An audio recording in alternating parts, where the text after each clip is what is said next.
சென்னை கண்ணகி நகர் செல்லும் பிரதான சாலையில் மழைநீர் தேங்கியுள்ள நிலையில் கொட்டு மழையிலும் சோழிங்கநல்லூர் சட்டமன்ற உறுப்பினர் நேரில் ஆய்வு மேற்கொண்டு மழைநீரை அகற்றி நடவடிக்கை மேற்கொண்டு வருகிறார்.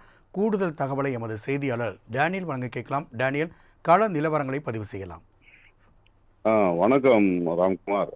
நேற்று முதல் தொடர்ந்து பெய்து வரும் மழையால் சென்னை கண்ணகி நகர் செல்லும் பிரதான சாலையில தேங்கியுள்ள மழைநீரை கொட்டும் மழையில் ஆய்வு மேற்கொண்டு ஜேசிபி இயந்திரத்துடன் அதிரடியாக அகற்றி வரும் சோழிங்கநல்லூர் சட்டமன்ற உறுப்பினர்.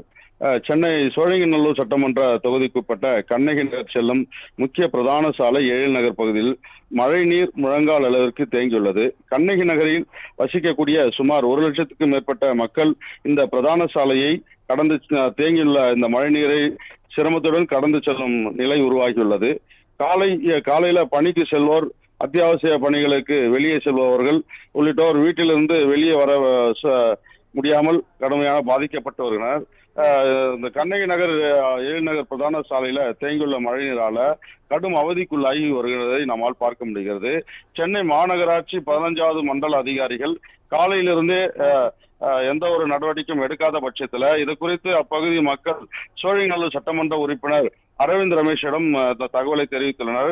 அந்த இடத்திற்கு வந்த சட்டமன்ற உறுப்பினர் அரவிந்த் ரமேஷ் உடனடியாக சம்பவ இடத்திற்கு இந்த மழையில அதிகாரிகளுடன் சென்று ஜேசிபி இயந்திரத்துடன் மழைநீர் கால்வாயில் உள்ள அடைப்புகளை அகற்றி வருகிறார்.